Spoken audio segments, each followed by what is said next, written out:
God, where are you? Book of Job, the 23rd chapter, verse 8. Job says, I look and I go forward, but he is not there, and backward, but I cannot perceive him. When he works on the left hand, I cannot behold him. And when he turns and I turn and go right, I can't see him. But he knows the way that I take. When he has tested me, I shall come forth as gold. Job is in a time in his life where he's saying, God, where are you? He's saying, I'm searching, I'm looking, I'm going forward, backwards, left, and right, and I cannot find, perceive, or see you at all.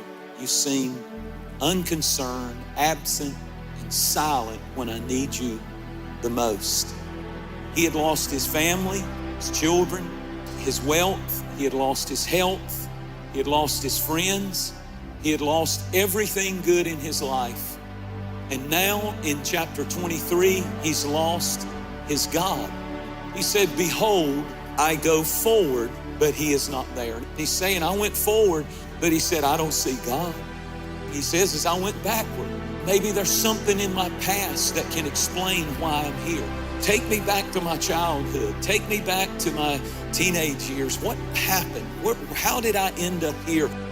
And I love what he said at the end of it, the conclusion of it all.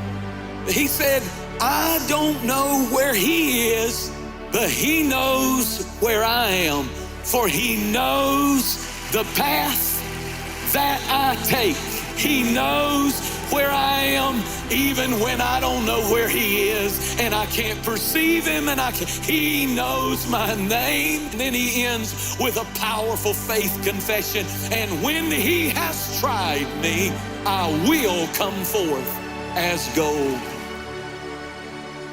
In the book of John, the 11th chapter, Martha, Mary, Lazarus. And now Lazarus gets sick. He's dying, and they sent for Jesus. A runner goes and finds Jesus and says, your friend whom you love is sick, even unto death. And the Bible said that Jesus affirmed that he was aware and that he would be there. And so they're waiting and they're waiting, but Jesus did not show up for days. That family felt like God had failed them. Felt like God was not there, that God did not care. This story teaches us that God is still working when you think your situation is at its last sickening conclusion. They thought it was over. He's dead, it's finished. God didn't hear us. God didn't do what we expected him to do. This story tells me that when you think it's over, God is still working. God's delays are always deliberate. Why was he late? Because all they could believe could come good of that was a healing. But he knew and saw beyond the healing. If Lazarus' suffering had been averted, then the tremendous miracle of the resurrection of Lazarus, he would have been just another healing that Jesus did.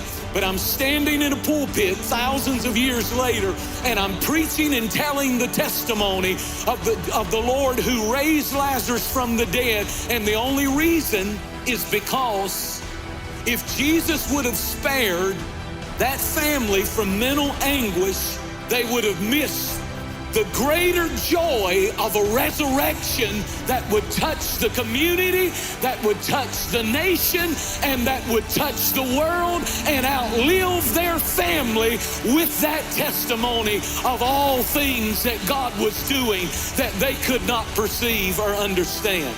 God's delays are always deliberate because he's going to work a greater miracle than what you think you need. He's working something greater for you. I know you've been a little discouraged. I know you've been a little down. I know you've turned backwards and forwards and tried to figure it out, but he's working something greater.